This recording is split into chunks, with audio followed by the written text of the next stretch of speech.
Hi Tubies, it's Thursday here on Pagan Perspective and I'm your hostess Ariana Ravenheart. As usual, the question is in the box below along with the name of the person who sent it in to us and also a link to my personal channel.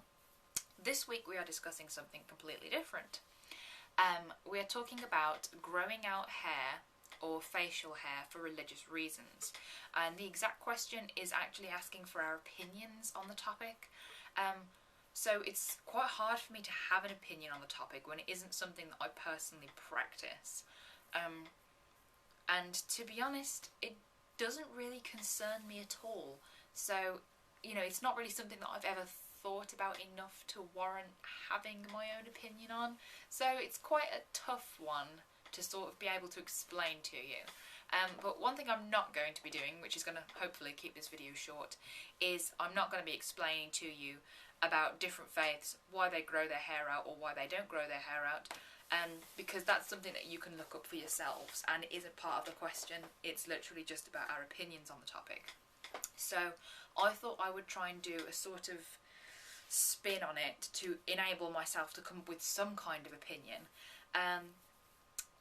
The one thing that I think personally would be good about either growing your hair out or having a specific style or a hair covering or something like that for religious reasons would be a good sense of community. I notice that the area that I live in is very multicultural, so you see a lot of people from different religious backgrounds, different cultural backgrounds coming together, and you do notice that they tend to find one another and then hang out in groups of people from similar religious or cultural backgrounds. But having your hair cut or styled or covered in a similar way, that's an indication to other people of your religious background, and it can also instill that sense of community. So another girl or another boy of your religion can identify with you because of the way that you have your hair covered or the way that you've cut your hair or not cut your hair in most cases as well. So they can see one another and then they can connect over that point. They can say, oh, you know, you're from this religion too and we've got something in common. So there's quite a good sense of community there, and it gives you a sense of pride as well. For pagans, it's not really something that's observed at all, or at least not en masse. I've never heard of a pagan person before having anything to do with hair and religious reasons. But the other thing that I could liken it to is the wearing of a pentacle or other religious symbol, like wearing a crucifix when you're Christian and that kind of thing. So it's a way of identifying with one another and again instilling that sense of community. So I think, you know, if there was something that pagans had that was, you know, more obvious in some cases, I mean, I don't know how everybody else feels about this, but I find it quite hard to find other pagans.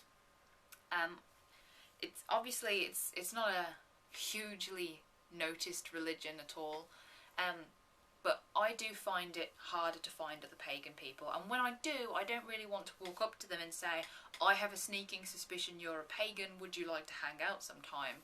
I'm still yet to find that point of conversation where I can jump in there and just, you know, say, oh, you're pagan, so am I, let's have a conversation. I'm still very awkward with that sort of meeting people, but if it was more obvious, I think I'd be more comfortable with talking to people about that. Like, there's a woman that I've met recently who wears a moon hair pendant, and she's quite obviously pagan. Just a couple of things that I've picked up on and I've just thought, she's just so pagan, it's unbelievable. But I'm yet to sort of say, by the way, I'm a pagan, you know, and I keep like, oh, it's so embarrassing. But yeah, I'm going completely off topic now. I'll try to rein myself back in a little bit. But you know, as a conversational starter and sense of community and identifying with other people of a similar or the same religious views, I think that could be quite helpful. The other thing that I thought of as well is the concept of having either a pact or an agreement with God or Goddess. And the example that I sort of came up with off the top of my head, again, I'm going completely out there, I'm trying to relate it to paganism in order to have some kind of opinion, would be, say, if you said to your god or goddess, in your honour, I'm going to grow my hair out for the next year and a day, for instance, just taking a good pagan length of time there. So, for instance, if you wanted to get to know the goddess Aphrodite more, and in order to do that, you chose to grow your hair out to sort of imbue yourself with that more feminine, more sort of like romantic-y, typical girly girl sort of personality there, and you wanted to say, right, I'm going to grow my hair out for the next year as sort of like an offering or a challenge or whatever, in order to get to know the goddess Aphrodite a little bit better. So that could be something that you do as a pagan, instead of like an offering or a sacrifice kind of thing. You could do something along the lines of growing out your hair or covering your hair or whatever. But like I say, this isn't really something that applies to pagan people, and I don't really have much of an opinion of other religious groups doing it, because I don't really have much of an opinion of anything that other religious groups get up to. Whatever they want to do that expresses their own faith, that makes them feel good and proud to be whatever spiritual path they're on, I think is great for them. Because if I could be a little bit more open about being pagan, and if it was more widely accepted, like, I don't want to have to walk around with a giant pentacle stamped on my forehead to attract other pagans into a conversation.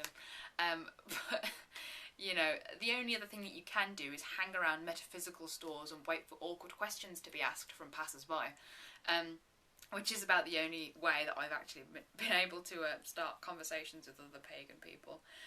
So yeah, that is my completely random rambling about the topic for this week. So I hope you've enjoyed listening to my craziness. I hope you're all doing well, and I hope you've all had a great Samhain as well, and blessed be.